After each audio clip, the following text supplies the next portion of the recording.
Hello दोस्तों, नमस्कार। एक बार फिर से स्वागत है आप सभी का आपके अपने यूट्यूब चैनल कुमार एकेडमी पर।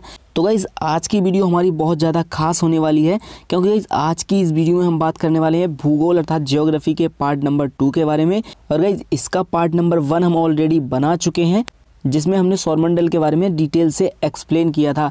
और गाइज़ आज की इस वीडियो में हम बात करेंगे वायुमंडल के बारे में। तो गाइज़ अभी से कर दीजिएगा वीडियो को लाइक, क्योंकि फिर खो जाएंगे आप वीडियो की भावनाओं में। तो चलिए स्टार्ट करते हैं आज की ये वीडियो।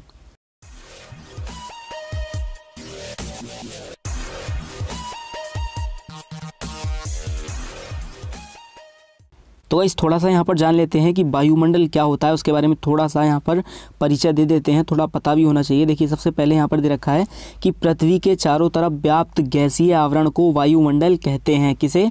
जो पृथ्वी के चारों तरफ जो गैस का जो आवरण है, पृथ्वी के ऑलराउंड जो गैस का आवरण होता है, वही हमारा वायुमंडल कहलाता है। बहुत सिंपल है। और वायुमंडल में विभिन्न प्रकार की गैसें उपस्थित होती हैं, जिनका विवरण हम निम्न प्रकार करते हैं। देखो वायुमंडल है भाई, वायुमंडल में डिफरेंट टाइप की यहाँ पर गैसेज होती हैं, और उनका जो वॉल्यूम होता है, आयतन होता है, वह डिफरेंट टाइप का होता है। यहाँ पर कुछ क्वेश्चंस पूछे भी जाते हैं कि भाई वायुमंडल में सर्वाधिक पाई जाने वाली गैस कौन सी होती है, या वायुमंडल में सबसे निम्नतम मात्रा में कौन सी गैस पाई जाती है। तो चलिए अब देखते हैं कि कितनी मात्रा में कौन सी गैस यहाँ पर पाई जाती है। तो एक तरफ हमने लिख रखा है गैस, और दूसरी साइड लिख रखा है कि परसेंटेज में उसका आयतन, कि कितनी मात्रा में कौन सी गैस यहाँ पर पाई जाती है। तो देखिए सबसे पहले और सबसे अधिक मात्रा में जो हमारी वायुमंडल में गैस प्रेजेंट होती है, वह होती है आपकी नाइट्रोजन। नाइट्रोजन जो होती है हमारी वायुमंडल में सबसे अधिक मात्रा में पाई जाने वाली गैस होती है। भाई याद रखना है, नाइट्रोजन वायुमंडल में सबसे अधिक पाई जाने वाली गैस होती है, और इसका परसेंटेज में आयतन जो होता है वह होता है 78.08%, अर्थात 78.08% यहाँ पर जो होता है नाइट्रोजन का आयतन होता है। इतनी परसेंट हमारी, कहने का मतलब है यदि 100 है तो 100 में से 78.08% ये हमारी नाइट्रोजन पाई जाती है वायुमंडल में। दूसरे नंबर पर आती है भाई आपकी ऑक्सीजन। भाई ऑक्सीजन कुछ लोग यहाँ पर गलत करके आते हैं, कहते हैं कि भाई हमें ऑक्सीजन की आवश्यकता सबसे अधिक होती है, इस वजह से हमारे वायुमंडल में सर्वाधिक जो गैस पाई जाती है ऑक्सीजन पाई जाती है। लेकिन ये प्रश्न आपका यहाँ पर गलत हो जाता है। देखिए सबसे अधिक जो होती है आपकी नाइट्रोजन पाई जाती है, दूसरे नंबर पर आती है आपकी ऑक्सीजन। तो ऑक्सीजन की जो परसेंटेज है यहाँ पर वह है आपकी 20.92%। यहाँ पर ये हमारी ऑक्सीजन गैस पाई जाती है। देखिए सारे याद नहीं करने हैं, यहाँ पर सबसे पहले नाइट्रोजन ध्यान रखना है, दूसरा ऑक्सीजन, बाकी तो इसकी मात्रा ऐसी दे रखी है। और सबसे लास्ट वाला याद रखना है कि भाई सबसे कम मात्रा में कौन सी गैस पाई जाती है। ठीक है, इसके बाद में देखिए आता है ऑर्गन। एक बार देख लीजिएगा फिर भी क्या जा रहा है।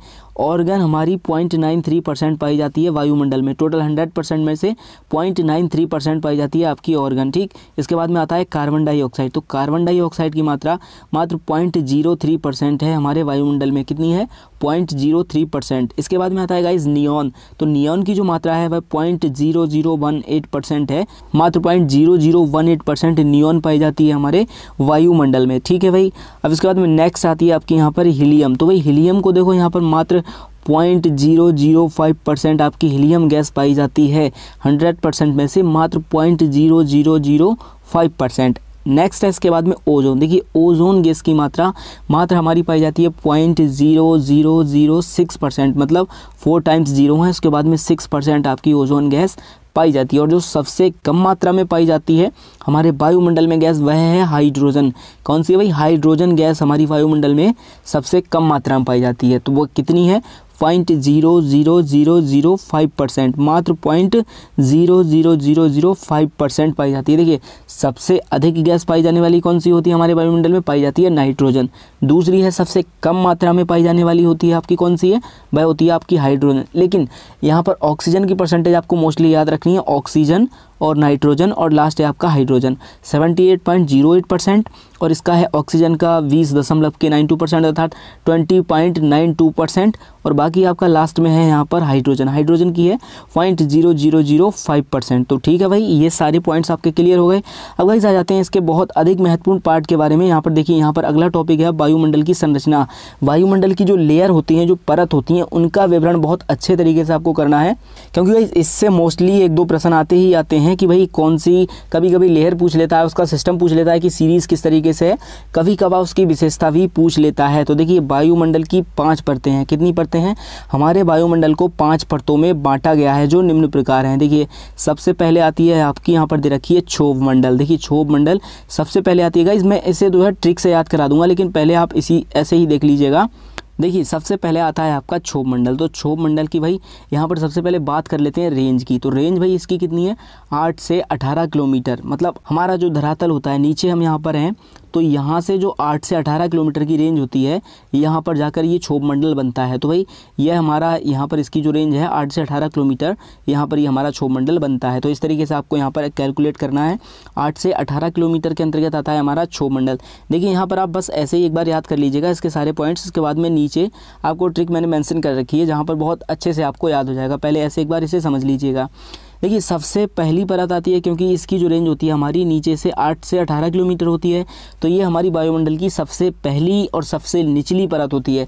देखिए ऐसा नहीं है कि पहली परत यहाँ पर है, ठीक, पहली परत यहाँ पर दे रखी है, दूसरी परत आपकी यहाँ पर होगी, तीसरी यहाँ पर होगी, चौथी यहाँ पर और 5वीं यहाँ पर होगी आपकी।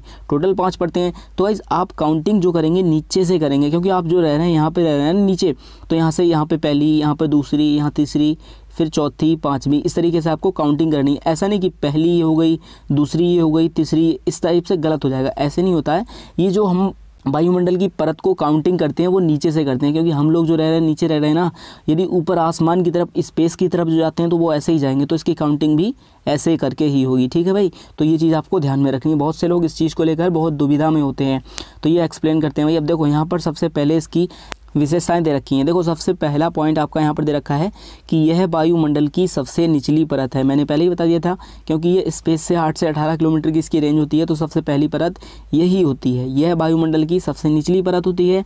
ठीक है भाई, अब नेक्स्ट पॉइंट है कि सभी मौसम संबंधी घटनाएं इसी परत में होती हैं। मौसम संबंधित घटनाएं कहने का मतलब है आंधी आना, बारिश होना या मेघ का आना, मतलब बादल उदल कोहरा, जितनी भी घटनाएं होती हैं सारी की सारी हमारी क्षोभ मंडल में ही होती हैं, क्योंकि इसकी जो ऊंचाई होती है वह बहुत कम होती है, 8 से 18 किलोमीटर, जिस कारण सारे जो बादल तैरते नज़र आते हैं वह सारी कंडीशन जो होती है हमारी, बारिश का होना, बादल का तैरना या आंधी आना, तूफान आना, ये सब हमारे क्षोभ मंडल के अंतर्गत आते हैं, अर्थात ट्रोपोस्फियर में ही आते हैं।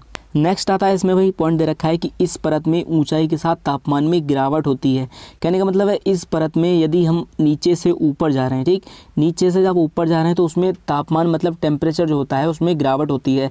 इसमें जितनी ऊपर जाओगे थोड़ी सी आपको ठंडक का महसूस होने लगेगी, इसमें जितनी ऊपर जाओगे उतना आपको टेम्परेचर पता चलेगा यहाँ पर स्लो होता जा रहा है। तो ये इस परत की एक विशेषता है। ठीक है भाई, इसके बाद में नेक्स्ट पॉइंट है यहाँ पर कि धरातल से इसकी ऊंचाई 8 किलोमीटर होती है। इसकी जो धरातल से ऊंचाई होती है 8 किलोमीटर होती है ओनली। लेकिन इसके बाद में यदि विषुवत रेखा पर आप चले जाएं तो वहाँ पर इसकी जो रेंज होती है 18 किलोमीटर की होती है। तो इस वजह से 8 से 18 किलोमीटर की इसकी रेंज ली गई है। तो भाई पहली आपकी कंप्लीट हो गई क्षोभ मंडल। नेक्स्ट आपका आता है यहाँ पर समताप मंडल। देखिए समताप मंडल यहाँ पर दूसरी परत है। सबसे पहली कौन सी थी? क्षोभ मंडल। दूसरी आती है आपकी यहाँ पर समताप मंडल। देखिए समताप मंडल की यदि रेंज की बात की जाए तो वह होती है आपकी 18 से 32 किलोमीटर। कितनी होती है? 18 से 32 किलोमीटर। पहली की थी 8 से 18, इसकी 18 से 32 किलोमीटर की रेंज होती है समताप मंडल, अर्थात स्ट्रेटोस्फीयर जिसे हम इंग्लिश में कहते हैं। सबसे पहला पॉइंट आपका यहाँ पर दे रखा है कि यह परत वायुयान चालकों के लिए आदर्श परत मानी जाती है। ये सबसे महत्वपूर्ण पॉइंट है इसमें यहाँ पर दे रखा है। देखिए एक बात मैं आपको यहाँ पर क्लियर कर दूं कि जो हमारे प्लेन होते हैं, हवाई जहाज़ होते हैं, वह जो उड़ते हैं वह हमारे समताप मंडल में ही उड़ते हैं। क्योंकि समताप मंडल में क्यों उड़ते हैं? इसका नाम देखिए, इसमें कह रहा है कि समताप, अर्थात जहाँ पर ताप समान हो, टेम्परेचर बढ़ता घटता नहीं हो, समान ताप रहता हो, तो प्लेन के लिए तो ये बहुत अच्छी बात है। तो भाई वायुयान जो है हमारे इसी परत में उड़ते हैं। जितने भी वायुयान हैं वो सारे के सारे इसी में उड़ते हैं। और इसमें दूसरी बात यह है कि इसमें जलवाष्प व धूल के कण नहीं पाए जाते हैं। देखिए जो जलवाष्प का बनना होता है, मौसम संबंधित घटनाएं होती हैं, और धूल के कण जो होते हैं वह इसमें नहीं होते हैं। इसी वजह से ये प्लेन के लिए सबसे आइडियल परत मानी जाती है, सबसे आदर्श परत मानी जाती है, क्योंकि धूल के कण भी नहीं होते हैं, जलवाष्प भी नहीं होती है। तो जो हमारा पायलट होता है उसे प्लेन उड़ाने में कोई भी दिक्कत नहीं होती है। समझ गए मेरी बात? अब इसके बाद में नेक्स्ट होता है कि इसमें तापमान समान रहता है। भाई समान तो रहेगा ही, क्योंकि इसका नाम ही है समताप मंडल। तो भाई ये सारे पॉइंट्स आपको यहाँ याद रखने, कोई खास नहीं है, सारे बस आपको याद हो जाएंगे, देखते जाइएगा। इसके बाद में थर्ड आपकी आती है यहाँ पर मध्य मंडल। मध्य मंडल अर्थात जिसे हम कहते हैं मीसोस्फेयर। तो भाई मीसोस्फेयर क्या होती है, इसमें भाई इसकी रेंज की बात की जाए तो यहाँ पर होती है इसकी 32 से 60 किलोमीटर, अर्थात धरातल से 32 से 60 किलोमीटर की रेंज हमारी मध्य मंडल के अंतर्गत आती है। देखिए मध्य मंडल को हम एक और नाम से जानते हैं जिसे हम बोलते हैं भाई ओजोन परत। देखिए ओजोन परत इसे हम क्यों कहते हैं, उसका भी एक रीज़न है, क्योंकि ओजोन परत की यदि हम रेंज की बात करें तो वो होती है 20 से 40 किलोमीटर, धरातल से 20 से 40 किलोमीटर, और मध्य मंडल की जो रेंज होती है वह होती है 32 से 60 किलोमीटर। तो भाई 20 से 40 और 32 से 60, तो भाई 32 से 60 के अंतर्गत क्या आपका 20 से 40 नहीं आ रहा है? तो भाई अब मुझे एक बात बताइएगा कि 32 से 60 के अंतर्गत क्या 20 से 40 किलोमीटर की रेंज नहीं आ रही है? अरे भाई इसी के अंतर्गत तो आ रही है। तो इसी कारण मध्य मंडल को ओजोन मंडल भी कहते हैं। कौन सा? ओजोन मंडल भी कहते हैं। अब भाई यही पॉइंट है कि इस परत में ओजोन परत पाई जाती है जिसे पृथ्वी का सुरक्षा कवच कहते हैं। अब भाई ओजोन परत को सुरक्षा कवच हम पृथ्वी का क्यों कहते हैं, इसका रीज़न है, देखिए यह हमारी परत जो होती है सूर्य से आने वाली अल्ट्रा वायलेट रेज अर्थात पराबैंगनी किरणें जो होती हैं उससे हमारी सुरक्षा करती है। क्या होता है कि जो सूर्य से हमारी किरणें आती हैं, सीधी जो किरणें आती हैं सूर्य से, वह कहाँ पर पड़ती हैं? वह डायरेक्टली हमारी पड़ती हैं यहाँ पर ओजोन लेयर पर। तो जब यहाँ पर पड़ती हैं तो ये उसे रिड्यूस करके हमारे पास में एक अच्छा प्रकाश भेजती है जो हमारे लिए यूज़फुल हो, और जो हानिकारक किरणें होती हैं उन्हें ये यहाँ से वापस कर देती है। तो इस प्रकार ये एक छाता की तरह कार्य करती है, पृथ्वी का सुरक्षा कवच इसीलिए कहा जाता है। समझ गए भाई? अब इसके बाद में नेक्स्ट परत है कि इसे ओजोन मंडल कहते हैं। बहुत टाइम पहले बता दिया मैंने कि इसे ओजोन मंडल भी कहते हैं। अब देखिए इस परत में तापमान ऊंचाई के साथ बढ़ता है। यहाँ से कंडीशन क्या होती है, देखिए जब ये सूरज के पास में होती है, सूर्य के पास में होती है, तो जब नीचे से आप ऊपर की साइड जाएंगे तो भाई जाहिर सी बात है कि जितनी ऊपर जाएंगे उतना तापमान आपका यहाँ पर बढ़ता जाएगा। तो वही पॉइंट इसमें क्या रखा है कि भाई इस परत में तापमान ऊंचाई के साथ बढ़ता है, इसमें कोई डाउट वाली बात नहीं है। भाई 3 लेयर आपकी कंप्लीट हो गई। अब नेक्स्ट आती है आपकी यहाँ पर आयन मंडल। देखिए आयन मंडल के नाम से आपको क्या शो हो रहा है, आयन मंडल, जहाँ पर वही पॉजिटिव निगेटिव चार्जेस वगैरह फ्लो होते हैं वही हमारा आयन मंडल होता है। और गाइस बात की जाए यदि इसकी रेंज की, तो रेंज होती है इसकी 60 से 640 किलोमीटर। 60 से 640 किलोमीटर की रेंज हमारी आयनोस्फीयर अर्थात आयन मंडल की होती है। ठीक है भाई। अब इसके बाद में इसमें सबसे पहला पॉइंट है कि इस परत का विस्तार सर्वाधिक होता है, क्योंकि भाई 60 से 640 का विस्तार बहुत ज़्यादा हो गया, तो भाई इस परत का विस्तार सर्वाधिक होता है। सबसे अधिक जो विस्तार होता है वह हमारे आयन मंडल का होता है। ठीक। और अगला पॉइंट दे रखा है यहाँ पर कि इस परत के द्वारा छोटी रेडियो तरंगें परावर्तित की जाती हैं। वही परावर्तित गलत लिखा हुआ है यहाँ पर, कोई बात नहीं। इस परत के द्वारा छोटी रेडियो तरंगें परावर्तित की जाती हैं, मतलब जो छोटी छोटी तरंगें होती हैं उन्हें यहाँ पर परावर्तित किया जाता है। और इसके बाद में आता है संचार उपग्रह इसी परत में उपस्थित होते हैं। देखिए आयन मंडल है भाई, आयन जब फ्लो होंगे तो संचार मंडल क्या सारे मंडल यहाँ पर दे रखे होंगे। जब रेडियो एक्टिव तरंगें हों, कोई सी तरंगें हो, सारी जो फ्लो होती हैं वह हमारे आयन मंडल अर्थात आयनोस्फीयर में होती हैं। तो गाइस यह भी पॉइंट आपका यहाँ पर क्लियर हो गया। इसके बाद में नेक्स्ट और लास्ट आता है, देखो यहाँ पर वायुमंडल। अब गाइस वायुमंडल सबसे महत्वपूर्ण है। इसमें क्या है, देखिए इसकी जो रेंज होती है 640 प्लस होती है, मतलब 640 से अधिक की जो आपकी रेंज हो गई, 640 किलोमीटर से अधिक की जो रेंज हो गई वह आपकी वायुमंडल अर्थात एक्सोस्फीयर के अंतर्गत आती है। अब देखिए ये इसका पहला पॉइंट है कि यह सबसे ऊपरी परत है। ऊपरी परत क्यों है, ये 5वीं लेयर है भाई, 5वीं ये, चौथी ये, तीसरी ये, दूसरी ये, पहली ये, और हमारा धरातल होता है यहाँ पर। अब देखिए धरातल अब हमारा यहाँ पर है, तो भाई यहाँ से जब आप काउंटिंग करेंगे तो ऊपर कोई तो करेंगे, ये पहली, ये दूसरी, ये तीसरी, ये चौथी, ये 5वीं, तो वही इसी तरीके से तो काउंटिंग करेंगे। तो अब देखिए यह सबसे ऊपरी परत है, सबसे ऊपर आ गई, और यह हमारी सबसे निचली परत होती है। जो क्षोभ मंडल होती है वह आपकी सबसे निचली परत होती है, और यह सबसे ऊपरी परत होती है। ये 2 पॉइंट्स आपको याद रखने हैं। ठीक है भाई। अब इसके बाद आता है कि इसकी कोई ऊपरी सीमा निर्धारित नहीं होती है। क्यों नहीं होती?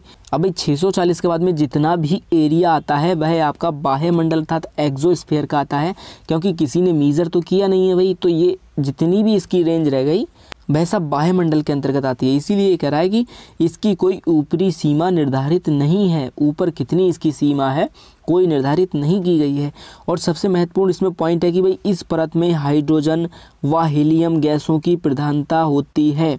गाइस बहुत महत्वपूर्ण टॉपिक है, यहाँ पर ये पॉइंट बहुत अच्छा दे रखा है, एग्जाम्स में पूछा जाता है कि हाइड्रोजन व हीलियम गैस की प्रधानता कौन सी परत में पाई जाती है, तो वह है आपकी वायुमंडल अर्थात जिसे हम एक्सोस्फीयर कहते हैं। अब देखिए यहाँ पर मैंने ट्रिक मेंशन की थी, मैंने जैसे आपको बताया था कि पांचों परत को सबसे पहले क्रम में किस तरीके से याद रखें वो बताते हैं, फिर इसके बाद में इसकी विशेषताएं याद कराते हैं। देखिए सबसे पहले इसकी जो हम बात कर लेते हैं पांचों परतों को क्रम में याद रखने की ट्रिक। देखिए कैसे है, देखिए यहाँ पर छोटा सा एक वाक्य है कि छोड़ सबको मैं आया बाहर। अब भाई ये 2-3 बार रिपीट कीजिएगा कि छोड़ सबको मैं आया बाहर, छोड़ सबको मैं आया बाहर। इस तरीके से आपको सारी लेयर यहाँ पर याद हो जाएंगी। देखिए किस तरीके से, छोड़ का मतलब हो जाएगा आपका क्षोभ मंडल। कौन सा? छोड़ मतलब क्षोभ मंडल। सबको मतलब समताप मंडल। छोड़ सबको क्षोभ मंडल, समताप मंडल। मय का मतलब होता है भाई मध्य मंडल। कौन सा? मध्य मंडल होता है भाई, जिसे हम ओजोन मंडल भी कहते हैं। आया मतलब आया, देखो आया आ रहा है तो आया से क्या हो जाएगा? आयन मंडल। आयन मंडल हो जाएगा ना, आया आयन मंडल। बाहर, भाई बाहर है तो कौन सा? बाह्य मंडल। कौन सा मंडल? बाह्य मंडल। तो भाई छोड़ सबको मैं आया बाहर, तो भाई छोड़ से हो जाएगा क्षोभ मंडल, सबको मतलब समताप मंडल, मैं से हो जाएगा मध्य मंडल, आया से हो जाएगा आयन मंडल, बाहर से हो जाएगा आपका वायुमंडल। अब इसकी याद करा देते हैं आपको विशेषताएं। देखिए किस तरीके से बहुत लेजी ट्रिक बनाई है। देखिए यहाँ पे लिख रखा है भाई कि विभिन्न घटनाओं को याद करने की ट्रिक किस तरीके से। देखिए जो सबसे महत्वपूर्ण पॉइंट्स हैं वो ही मैंने यहाँ पर लिखे हैं। देखिए क्या है कि वर्षा आंधी लाए क्षोभ मंडल। अब भाई वर्षा आंधी लाए क्षोभ मंडल, देखिए वर्षा और आंधी की घटनाएं अर्थात मौसम संबंधित घटनाएं किसमें पाई जाती हैं? हमारी क्षोभ मंडल में पाई जाती हैं। तो भाई वही चीज़ ये कह रहा है कि वर्षा आंधी लाए क्षोभ मंडल। अब भाई क्षोभ मंडल हमारा क्या ला रहा है? वर्षा और आंधी लेकर आ रहा है। अब नेक्स्ट पॉइंट है यहाँ पर कि समताप उड़ाए वायुयान। अब भाई ये क्या कह रहा है कि समताप उड़ाए वायुयान, अर्थात समताप मंडल की जो हमारी परत है वायुयान उड़ाने के लिए सबसे आदर्श परत मानी जाती है। जो मुख्य पॉइंट हैं वो ही लिए हैं। इसके बाद में नेक्स्ट आती है आपकी ओजोन करे हमारी रक्षा। अब भाई जो ओजोन परत होती है वह हमारी रक्षा करती है और CFC का यहाँ पर सत्यानाश कर देती है। जो हमारी ओजोन परत होती है, ओजोन परत भाई मध्य मंडल वही होता है हमारा, सेम दोनों चीज़ होती हैं।